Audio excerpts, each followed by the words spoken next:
Good morning Jaya TV நேயர்களுக்கு வணக்கம். சுவையும் ஆரோக்கியமும் நிறைந்த கமகம சமையல்ல இன்னைக்கு நம்ம பார்க்க போற டிஷ் வெள்ளரிக்காய் தயிர் சாதம்.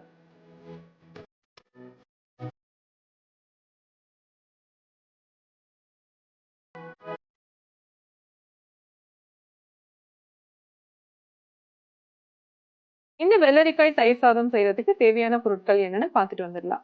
வெள்ளரிக்காய் தயிர் சாதம் செய்ய தேவையான பொருட்கள்: தயிர் 1 கப், வெள்ளரிக்காய் 1, வடித்த சாதம் 1 கப், மாதுளம்பழம் 2 டேபிள் ஸ்பூன், பட்டர் 1 டீஸ்பூன், உப்பு தேவையான அளவு, எண்ணெய் 1 டேபிள் ஸ்பூன், பெருங்காயத்தூள் 1/4 டீஸ்பூன், சீரகம் 1/2 டீஸ்பூன், கடுகு 1/2 டீஸ்பூன், கடலை பருப்பு 1 டீஸ்பூன், உளுத்தம் பருப்பு 1 டீஸ்பூன், பால் 1 கப். வெள்ளரிக்காய் தயிர் சாதம் செய்யறதுக்கு தேவையான பொருட்கள் என்னன்னு பார்த்தாச்சு. இப்போ எப்படி பண்ணலான்னு பார்க்கலாம். இந்த சம்மருக்கு வந்து ரொம்ப ஆப்டான ஒரு டிஷ்ஷு. கண்டிப்பாக வந்து குழந்தைங்க பெரியவங்க எல்லாருமே அட்லீஸ்ட் வந்து கொஞ்சமாவது, அதாவது நம்ம மீலுக்கு அப்புறமா லஞ்சுக்கு அப்புறமா கொஞ்சமாக எடுத்துக்கிறது ரொம்பவே நல்லது.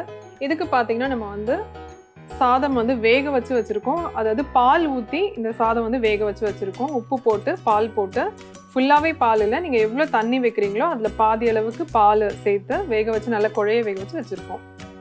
இப்போது இந்த தயிர் சாதம் நீங்கள் வந்து ரெடி பண்ணுறதுக்கு ஒரு 2 மணி நேரம் முன்னாடி, அதாவது நான் லஞ்சு சாப்பிட போகிறீங்கன்னா ஒரு 2 ஹவர்ஸ் முன்னாடியே ரெடி பண்ணிவிடுங்க. ஏன்னா நம்ம வந்து பால் சேர்த்துருக்கோம். அதோட சேர்த்து நம்ம தயிர் சேர்க்கும் போது அது வந்து கரெக்டாக இருக்கும், அந்த புளிச்ச தன்மை வந்து கரெக்டாக இருக்கும். இப்போ வந்து நம்ம எண்ணெய் ஊற்றிருக்கோம், இது வந்து சிம்லேயே இருக்கட்டும். இந்த பவுலில் நம்ம வேக வச்ச சாதம் சேர்த்துக்கலாம். பால் ஊற்றி உப்பு போட்டு வேக வச்ச சாதம் சேர்த்துக்கலாம். ஆல்ரெடி நம்ம வந்து ஒரு பவுல் சாதம் போட்டிருக்கோம், இன்னொரு பவுல் சேர்த்துக்கலாம். இப்போ இதுல கொஞ்சமா பால் சேர்த்துக்கலாம். ஏற்கனவே வந்து பால்ல தான் நம்ம வேக வச்சிருக்கோம். கொஞ்சமா பால் சேர்த்துக்கலாம்.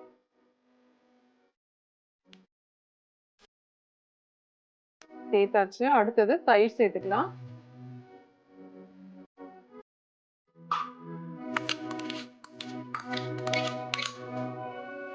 ஏற்கனவே சாதம் வேகும் போதே நம்ம வந்து உப்பு சேர்த்தாச்சு. ஸோ உங்களுக்கு தேவைதான் நீங்க செக் பண்ணிட்டு சேர்த்துக்கோங்க.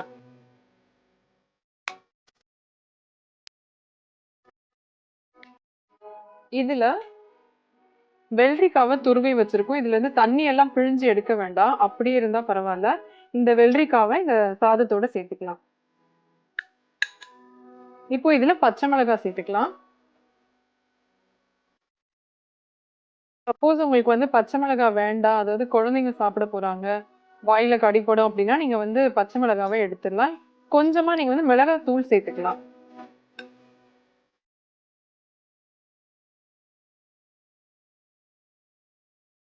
ஸோ மிக்ஸ் பண்ணியாச்சு. இப்போ பாத்தீங்கன்னா நம்ம வந்து தாளிச்சிடலாம். இப்போ எண்ணெய் சூடா இருக்கு, இதுல கடுகு சேர்த்துக்கலாம். சீரகம், கடலைப்பருப்பு, உளுத்தம் பருப்பு, முந்திரி,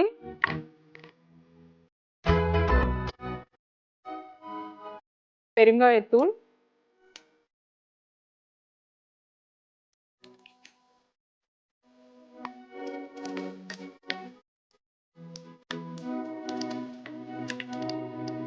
இப்போ இந்த பருப்பெல்லாம் செவந்ததுக்கு அப்புறமா சாதத்தோட மிக்ஸ் பண்ணிடலாம்.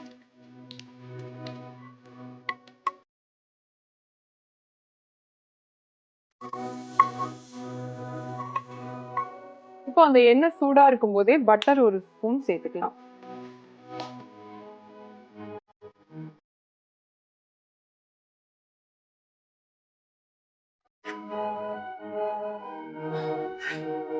ஃபைனலா இதுல மாதுளம்பழம் சேர்த்துக்கலாம்.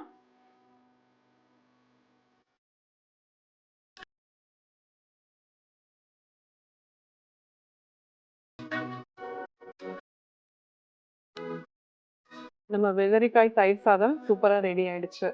இதை நீங்க ஃப்ரிட்ஜ்ல வச்சுட்டு சில்லுன்னு சர்வ் பண்ணலாம்.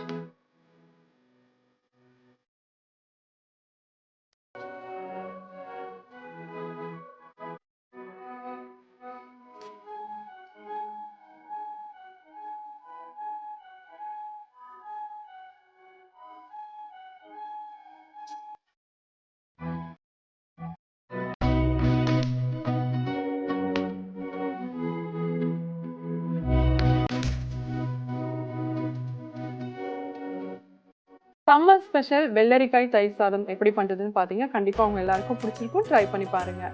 இதே மாதிரி இன்னொரு எபிசோட்ல நான் உங்களை மறுபடியும் மீட் பண்றேன். அது வரைக்கும் டாடா பாய் ஃப்ரெண்ட்ஸ்.